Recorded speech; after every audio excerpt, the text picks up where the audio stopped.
हम 9th class की SST की वर्कशीट नंबर 7 करेंगे। आज डेट है 22 जुलाई 2021। यहाँ पर अपना नेम लिखा है, यहाँ पर अपनी क्लास टीचर का नेम। तो हम आज पढ़ेंगे इतिहास की समझ, इसका पार्ट 2।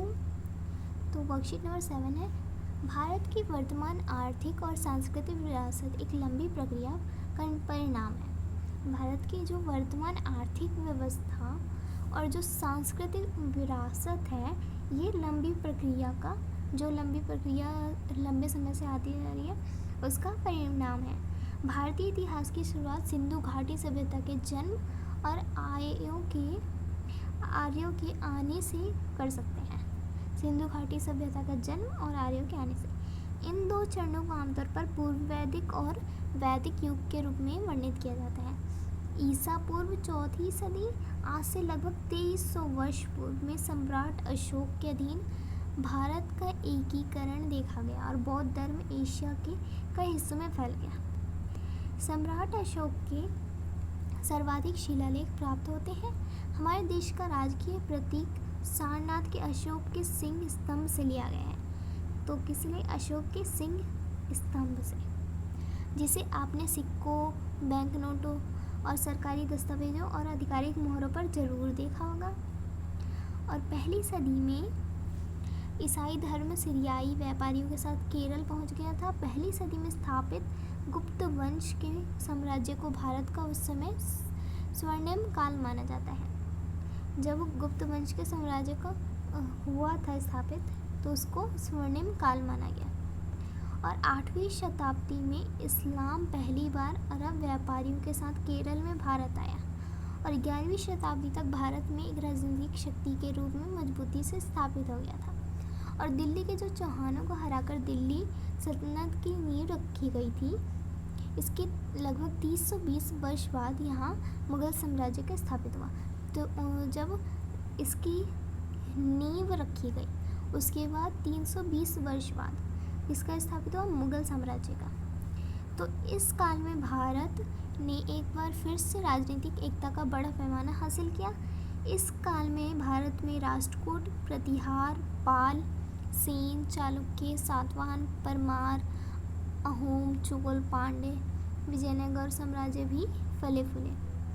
इस काल की अनेक महत्वपूर्ण इमारतें अपने समय की कहानी स्वयं बताती हैं, जैसे कि कुतुब मीनार, लाल किला, ताजमहल, कंदरिया महादेव मंदिर, तंजावुर का राजेश्वर मंदिर, दिलवाड़ा के जैन मंदिर, चित्तौड़ का विजय स्तंभ इसके उदाहरण हैं। तो ये पहले से ही बने हुए हैं और ये हमें मिले, इसका उदाहरण हम बता सकते हैं। और नानक देव जी ने सिख धर्म शुरू किया, गुरु नानक देव जी ने, और कबीर, मीरा, चैतन्य देव, सूरदास जैसे भक्ति धारा के महत्वपूर्ण संतों ने समाज को नई दिशा दी। ये आप जो चित्र देख सकते हैं, इसके बाद है चैत्र में, ये जो आप देख रहे हैं चित्र में, चैतन्य देव रहट इबादत खाने में अन्य धर्मों के विद्वानों के साथ अकबर, आपको अकबर दिखाई दे रहे होंगे। ये आगे बढ़ते हैं। कृषि में रहट, नहरों व तालाबों, लोहे के हल, चरखे से बहुत विकास हुआ और यह काल कृषि उत्पादों, हस्तकला, मूर्तिकला, व्यापार व स्थापत्य कला के क्षेत्र में भारत का स्वर्णिम काल रहा। भारत के गर्म मसालों के साथ सूती व रेशमी कपड़े पूरी दुनिया के से व्यापारी को आकर्षित करते हैं। तो इसमें फर्स्ट क्वेश्चन अगर हम देखें, फर्स्ट क्वेश्चन है भारत की धार्मिक विरासत की संबंधता को पहचान कर लिखिए। तो फर्स्ट क्वेश्चन का आंसर होगा, भारत की धार्मिक विरासत की संबंधता का इतिहास बहुत लंबा रहा है। भारत कई चरणों से गुजरते हुए अनेक धर्मों को स्वयं में समाहित करता चला गया। वैदिक धर्म भारत के प्राचीनतम धार्मिक विरासत की पहचान है। इसके पश्चात बौद्ध धर्म का प्रचार अधिक मात्रा में हुआ। जैसे जैसे भारत का व्यापार विभिन्न देशों में बढ़ता गया, उसी प्रकार अनेक धर्म का आगमन बढ़ता गया और इस इस्लाम आदि धर्म को समाहित किया गया। इस प्रकार भारत की धार्मिक विरासत की समझ बढ़ गई। तो ये हो गया हमारे फर्स्ट क्वेश्चन का आंसर। अब सेकंड क्वेश्चन देखते हैं। सेकंड क्वेश्चन है, ईसाई व इस्लाम धर्म के सबसे पहले केरल में आने के क्या कारण हो सकते हैं? तो सेकंड क्वेश्चन का आंसर हो जाएगा, गर्म मसालों की संपन्नता के कारण अनेक देशों के व्यापारी केरल में व्यापार के उद्देश्य से आते थे। व्यापारिक गतिविधियों के परिणाम स्वरूप ईसाई और इस्लाम धर्म सबसे पहले केरल में आए थे। ये हो गया मेरे फर्स्ट सेकंड क्वेश्चन का आंसर। थर्ड क्वेश्चन है, भारत की कुछ ऐतिहासिक इमारतों की सूची उनके स्थान, निर्माता और उनकी विशेषताओं के साथ बनाइए। तो ये इसमें हम 2 ही पॉइंट करेंगे।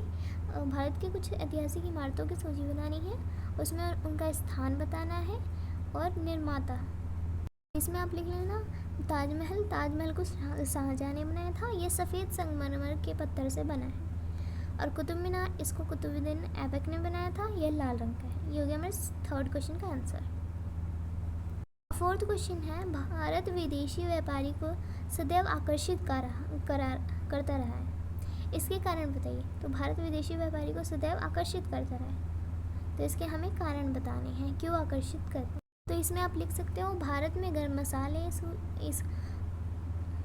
मसाले रेशमी कपड़ों का उत्पादन विदेशी व्यापारी को सदैव आकर्षित कर रहा है। फिफ्थ क्वेश्चन है, भारत के मानचित्र में विभिन्न साम्राज्यों व शासकों के क्षेत्र दर्शाइए।